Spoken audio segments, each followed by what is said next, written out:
Thank you for joining us today for PwC's Ace the Case session.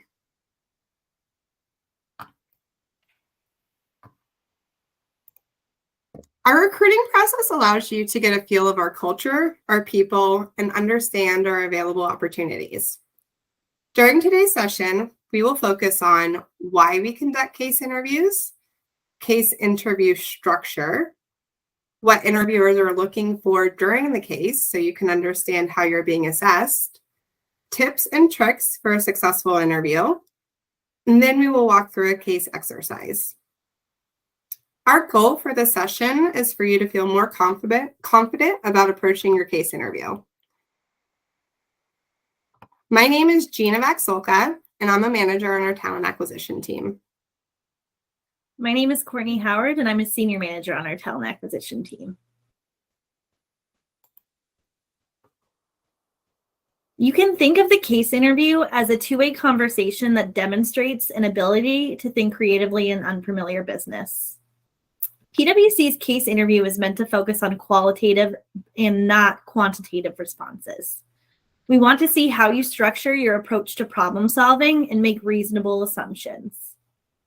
During the case interview experience, you will have the opportunity to showcase your critical thinking and communication skills. During the case interview, we want you to learn about your ability to structure your approach to solving complex problems, use appropriate frameworks to solve problems, make reasonable assumptions, be comfortable with numbers, arithmetic, and analysis, and act professionally and generally client ready.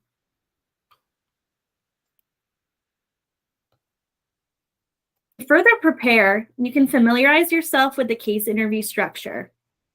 You can expect the case interview to be divided into 4 parts during a 45-minute interview.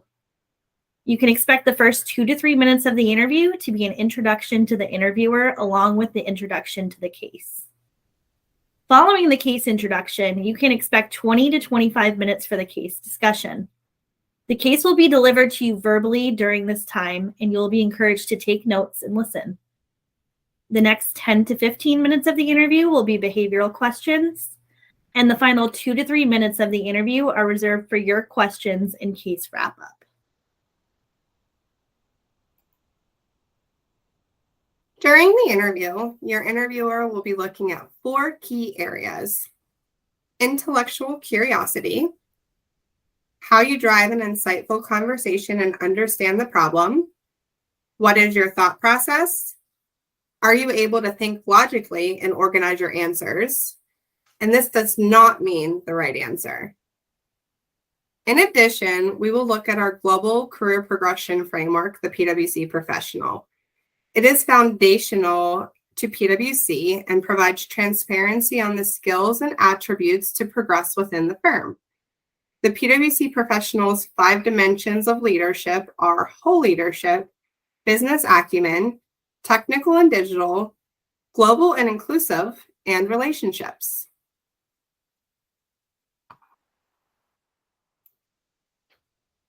Here are some additional tips for your interview.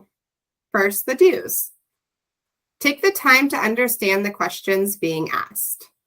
It is okay to take notes and ask clarifying questions as you want to listen carefully to prompts. Ask your interviewer questions to gather background information on the case. These additional questions may give you a better understanding of the situation. Develop an approach and bounce questions off your interviewer to test them out. Remember to talk through your thought process and to show the interviewers what you're thinking. Develop a framework in order to make a recommendation. The framework should help to seek validation, as this is important for showcasing the organization of your answer. And finally, be yourself. This is not just about getting it right. Let's review some of the don'ts. Use caution with assumptions. If you make an assumption, state the logic around why you made the assumption. You can ask your interviewer clarifying questions to test whether your assumption is leading you in the right direction. The interviewers want to understand how you'd figure out a problem, not what the right answer is. Assumptions could lead you in the wrong direction, so be sure to ask clarifying questions rather than assuming any information. Avoid making broad generalizations such as, then I'll analyze the market. How? Where will you get the data? What specific analysis would you want to do? And don't try to say that the answer is definitely XYZ. Remember, you're not given enough information to do this. For our last section, we are going to practice a mock case example.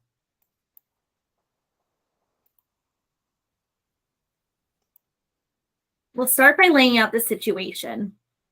Your client is Prescott Publishing, a major business media company. They have a wide range of product offerings, including general business magazines, industry trade letters, and branded television programming. Performance has suffered recently as print circulation has declined. The client leadership team wants to reboot their offerings with a premium digital product. It wants to specifically target business executives who paid web news offering. The question: the client would like your help to understand the opportunity and whether you would recommend they go forward with an investment. Your first step is to present case facts as you understand them and ask clarifying questions. We understand that Prescott Publishing is a major business media company with many different product offerings. However, their performance has recently declined, so they are looking to introduce a new premium digital product. We want to ask more questions to gather additional background information on the situation, and there's an opportunity to learn more about the background of the digital product. Therefore, a suggested clarifying question would be around the digital product, such as, can you please tell me more about the new premium digital product offering? The question was asked, can you please tell me more about the new premium digital product offering? Since you asked this clarifying question, I can provide you with additional information about the product. Now we learn more about the product. The client wants to become the homepage of the modern executive, providing them with current insights and trends on their industry, subject matter specialists, and relevant data. This product would include deep industry insights and knowledge, analysis of breaking events impacting their company, equivalent to a morning briefing with critical information an executive may need for the day, and a focus on revenue through paid subscriptions. Little, if any, emphasis will be on advertising.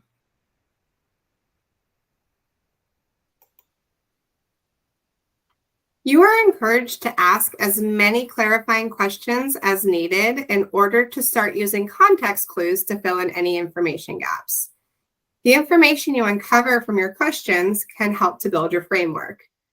Let's take a deeper look at context clues to start filling in the information and determine what additional questions we may need to ask. You learned that print circulation has declined, which is a context clue that the issue is related to revenue. Next context clue relates to the target audience for the new offering. The information given was that Prescott Publishing wants to target business executives with a paid news offering. This is an information gap related to who? How does the client define business executive? With learning this information, we can better understand the size of our target audience for potential profits. The final information gap we're going to look at is understanding the client's investment goals and learning how they measure success. Going back to the original question, you should understand if there is a profitable market for this offering. In order to make a recommendation to the client, you should understand how your client would measure the success of the new product or service offering. You should ask more questions like, what is the client's goal with this new product? And is the goal to increase profitability?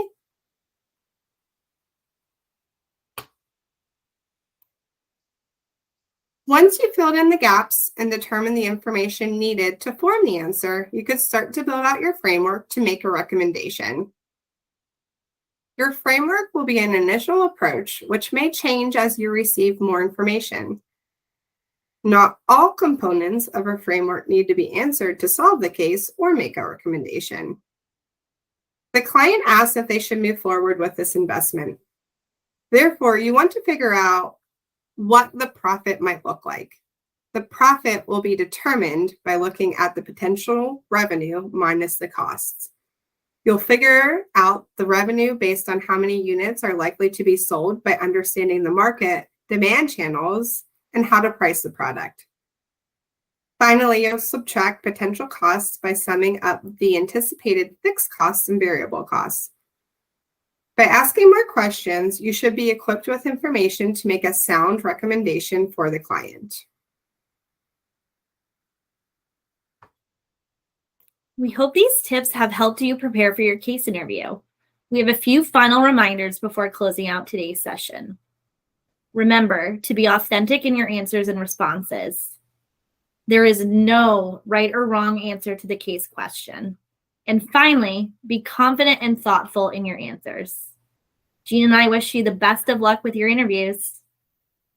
Thank you.